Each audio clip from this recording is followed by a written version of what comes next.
evidentemente no es lo mismo vivirlo, vivir el horror en carne propia, que haberlo leído, haberlo visto. Pero lo que más me chocó de Palestina no era eso. Lo que más me chocó de Palestina era la extraordinaria belleza de esa tierra, la extraordinaria belleza del pueblo y de la cultura palestina, y sobre todo, lo que más me chocó es que Palestina es idéntica a Valencia.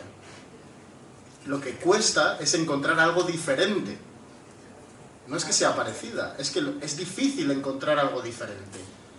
Gaza es idéntico a donde yo vivo en la Albufera. Es idéntico. Son huertas que llegan a la playa, son palmeras, son dunas. Eso es la franja de Gaza. Y también ciudades como Acre, o Jaffa, o Haifa. Son ciudades costeras como Valencia, como Alicante, como Benicàssim, como Peñíscola. Es que es idéntico. Pero si luego entras en el interior de Palestina, el interior de Palestina es idéntico a Viver, es idéntico a la Sierra Calderona, es idéntico a la Sierra de Espadán.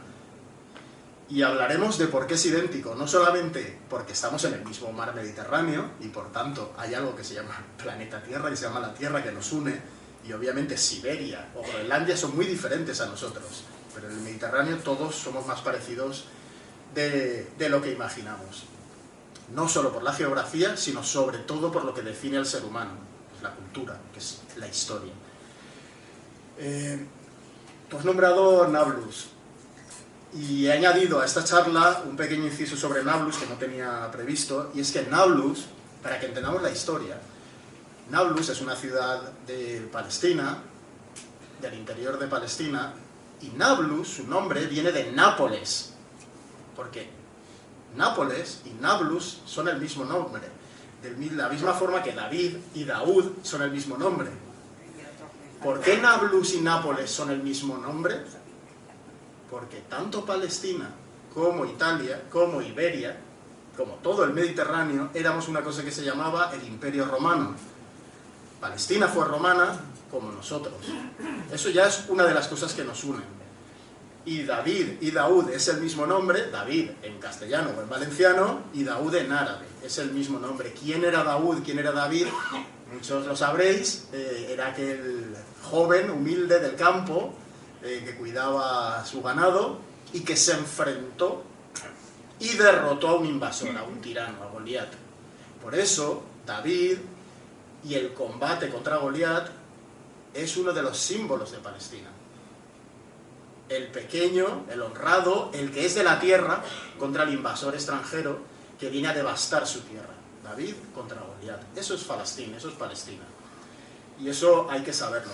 Pero además de Nablus, no solo quería hablar de Nablus porque fue romana, como Nápoles, sino porque tengo también otro amigo palestino que era de Nablus, bueno, es de Nablus, pero vive en el exilio y no puede visitar su propia tierra muy difícilmente. De hecho le pusieron una lista que no podía volver a su propio país, ¿no? Unos extranjeros te impiden volver a tu propio país. Eso es Palestina. Pues él me contaba justo la historia que tú has contado. Él me contaba que él cruzaba las montañas de Nablus, por las montañas a campo a través, para ir a la universidad. ¿Para qué? Para evitar los checkpoints. Checkpoint, imaginaros, para visualizar cualquier película de la Segunda Guerra Mundial, un control militar lleno de soldados extranjeros que no hablan tu lengua, que son de todos los países del mundo menos del tuyo, y que te humillan y que te pueden matar, que tu vida está, la tuya, y como joven, bueno, puede ser valiente, pero él lo que me contaba es que no tenía miedo solo por él, sino que él había visto el horror en esos controles militares. Él había visto cómo los soldados extranjeros obligaban a un hijo a pegarle una bofetada a su propio padre para poder cruzar el control. Él contaba que a su madre perdió un hijo porque estaba embarazada, y no sé exactamente la circunstancia, el caso es que tuvo un aborto allí, perdió al hijo en un control porque los soldados extranjeros no le dejaban llegar. Esta es una de las millones de historias, ¿vale? De las millones de historias que los palestinos y las palestinas llevan viviendo desde que les invadieron los israelíes. En el 48 y mucho antes también. Valencia, también fuimos Viver, también fuimos romanos. Todo eso nos conecta. Fijaos también que Palestina no es solamente guerra y destrucción. Palestina hoy reúne a lo mejor de toda la humanidad. todas las buenas personas del mundo, y según, como en mi trabajo no solamente es ahora opinar y dar un relato, sino sobre todo tener datos, eso es lo que está en el periodismo, ¿no? Tener datos, todos los datos estadísticos, todas las encuestas de opinión dan entre un 70 y 90% de apoyo a Palestina en todos los países del mundo, de media, varía obviamente de cada país. Pero estamos hablando de una absoluta mayoría de la humanidad que está con Palestina. ¿Quién va a estar a favor de un genocidio? Prácticamente nadie, prácticamente nadie. En España creo que era un 16% que estaba a favor de Israel contra un 80% en contra. Hay un consenso, todos estamos de acuerdo, toda la humanidad está de acuerdo, lo que hace Israel es terrible. Hay un consenso, eso hay que tenerlo claro. ¿Por qué hay que tenerlo claro? Porque siempre habrá políticos y charlatanes que te empezarán a liar y decir que es muy complicado. No, no es muy complicado, no es muy complicado. Todos los israelíes, todos los palestinos y todos los expertos saben que es muy sencillo. Es un estado extranjero que ocupa otro estado y para lograrlo lo hace a través de la violencia. En este caso, la violencia extrema máxima que el ser humano puede ejercer, el exterminio de un pueblo, el intento de exterminio de un pueblo. Estos son marcos, estos son puntos que todos los académicos, todos los periodistas y todos los expertos de derechos humanos ya saben. Y por eso, hoy en día en la televisión empezamos a ver ya que se hablan estos términos, que parecen fuertes, parecen términos fuertes, no tienen nada de fuerte, es un consenso, un genocidio es un genocidio y hay que decirlo así. Hay que hablar claro, periodismo es hablar claro, es tener datos, pero es hablar claro. Sin embargo, yo no venía a hablar de eso, pero tengo que poner este marco. Yo venía a hablar del país de las naranjas y de los olivos. Este país de las naranjas y los olivos, este país maravilloso, está siendo devastado. Y esa es la tragedia, no solo que haya muerte y destrucción, sino que están destruyendo la cuna de la civilización humana. Eso es una de las grandes tragedias. Fijaos, seguramente algunos de vosotros, muchos de vosotros y de vosotras habréis visto una película que se titula La vida es bella. Preciosa película. Para mí, personalmente, esa película no es una película. Para mí esa película es un documental de Gaza, de Palestina. ¿Y por qué digo que es un documental? Porque no es ficción, es realidad. Esa realidad la he visto yo y esa realidad me la han contado. Todas las historias que hace ese hombre en esa película para proteger a su hijo, lo hacen los padres y las madres palestinas ahora mismo mientras estamos aquí sentados en este teatro. Mientras bombardean Gaza, los padres y las madres cantan a sus hijos y les hacen juegos para que no entren en pánico de que pueden morir en cualquier momento. Esa es la realidad en la que estamos viviendo, ese es el mundo en el que vivimos. Y pasó, sí, pasó en Europa hace 70 años y pasa hoy en día en el Mediterráneo, aquí cerquita. Fijaos, todo eso no solo lo he leído, no solamente lo he visto, sino que parte de ello lo he vivido. Y fijaros también datos periodísticos que creo que son fundamentales.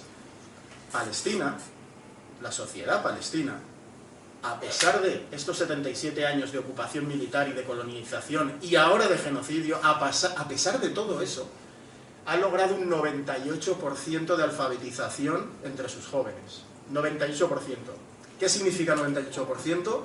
Significa datos equivalentes a los de España, Suiza o Noruega.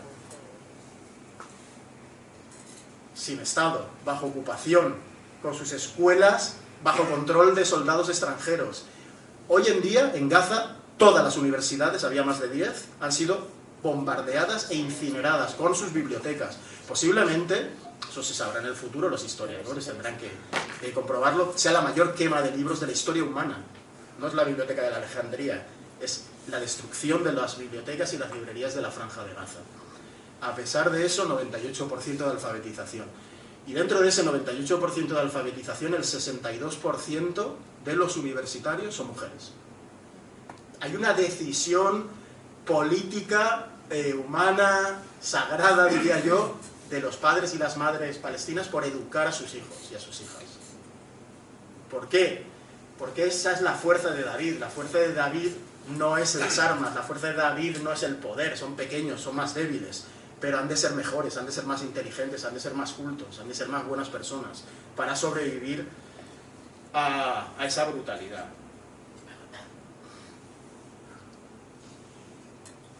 Miremos unas pequeñas imágenes.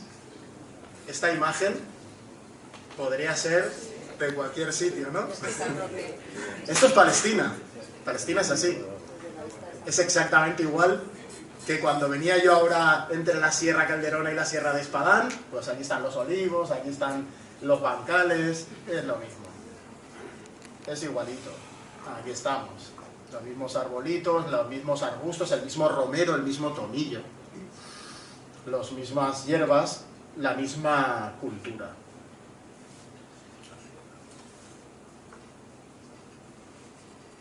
Fijaos que la colonización y la destrucción no solamente bombardear ciudades y matar gente. He dicho que han quemado las universidades, las escuelas y las bibliotecas, pero ¿sabéis lo que llevan haciendo desde el 48?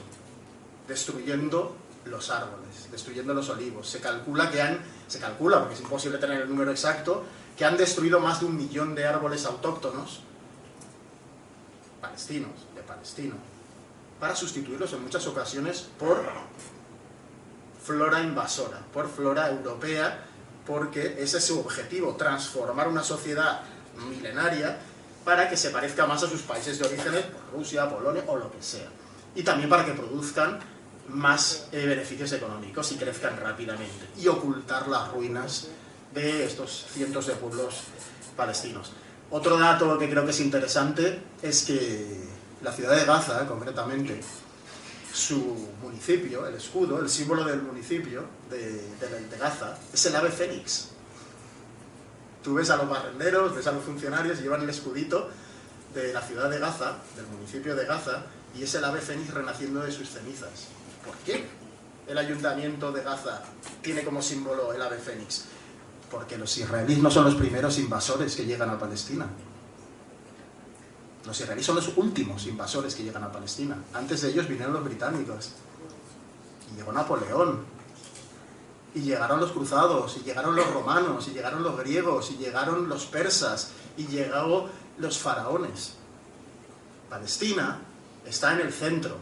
¿De qué? El centro de la conexión entre Europa, Asia y África. Por eso es una zona de ruta y por eso es una de las cunas de la civilización. Y por eso todos los invasores quieren dominarla. Israel simplemente son los últimos y solo llevan 77 años. Los romanos estuvieron muchísimo más tiempo. Los cruzados llegaron a dominar Palestina 2 siglos. Los faraones también. Israel es algo muy pasajero, muy efímero. Solo tiene 77 años. Más o menos como la Unión Soviética. Muy poquito, muy poquito. Es un país, un estado muy pequeño. Palestina tiene milenios. Gaza tiene 4000 años. Otro dato. Gaza está siendo devastada. Bueno, ha sido devastada. Gaza es menos del 2% de Palestina. Palestina es muy grande. Tiene más o menos el mismo territorio que el territorio valenciano. Pero la población es mayor. En la Palestina histórica hay aproximadamente unos 7 millones, 7-8 millones de palestinos. Y luego hay otros 7-8 millones de palestinos como en el exilio. Pero no un exilio lejano, sino cercano, en los países circundantes. Es decir, la población palestina es una población importante. Es muy difícil matar a 12, 13, 14 millones de palestinos. Lo digo esto porque mucha gente ve el exterminio en la televisión y piensa que van a matar a todos los palestinos. No es tan fácil. Israel no lo tiene tan fácil. Matar a 50.000, se calcula que entre 60.000 y 400.000 personas han sido asesinadas en la franja de Gaza. No se sabe. De la misma manera que durante el Holocausto, en el año 43, 44, 45, nadie sabía la gente que estaba muriendo en los campos. Eso se supo años, décadas después, porque hay que hacer los números. Esto es igual, no se sabe todavía. Aún así, muchísima gente compone el pueblo palestino. Fijaos también para entender, esa Gaza de 2% es como si en el 48 a los valencianos nos hubiera invadido un país de la otra punta del mundo, ¿vale? Una población de otra en la otra punta del mundo, y no hubieras encerrado a 2 millones de valencianos, a los de Viver, a los de Ademuz, a los de Alicante, a los de Vinaròs, todos juntos, por ejemplo, en el Parque Natural de la Albufera. Todos, hay 2 millones. Mezclados, encerrados, tal y como lo ha descrito, ¿vale? Eso es la realidad actual. Pero Palestina es mucho más grande, llega desde el Líbano hasta Siria, hasta Jordania, prácticamente hasta Arabia Saudí y hasta Egipto. Territorio, por eso lo desean. Pero fijaos, hablemos de cosas más bonitas.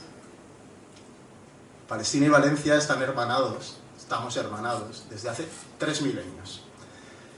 ¿Cómo sé esto? Porque al volver de Palestina, lo primero que hice es ponerme a estudiar historia como un loco, preguntarle a todos los profesores de todas las facultades, leerme todos los libros que podía. No de Palestina, de Valencia. Porque eso es lo que también te enseña Palestina, te enseña a aprender y a amar tu identidad, tu historia, tus raíces, tu cultura, tu familia, tu comunidad, tu pueblo. Y lo que fui descubriendo es que la historia de Valencia y de la península ibérica en general está totalmente entrelazada con la de Palestina. No ahora, sino, vamos a verlo, desde hace 3 milenios. ¿Qué son estos 3 milenios? Pues fijaos, aquí hay una imagen de las mandarinas, de las naranjas de Palestina. Y esto solo es hace, con lo que nos unimos con ellos, solo hace 1000 y pico años, en la Edad Media. Cuando estaba en Gaza y les dije que era de Valencia, os he dicho que me costaba encontrar cosas que fueran diferentes. Es que todo estaba lleno de...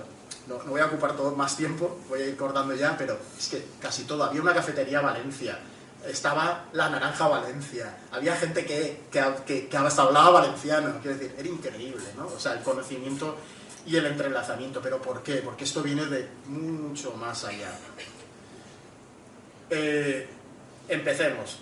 Hay una anécdota muy bonita. La primera casa donde entré en la huerta de Gaza, porque Gaza es huerta, porque la huerta valenciana viene de allí, como todos los historiadores saben, y como la mayoría de agricultores saben también. Saben o intuyen. Pues en la primera alquería, en la primera masía que entramos en Gaza, claro, no sabíamos nada de esa cultura todavía. A ver qué nos dan, a ver qué nos ofrecen. Cacaos y tramusos.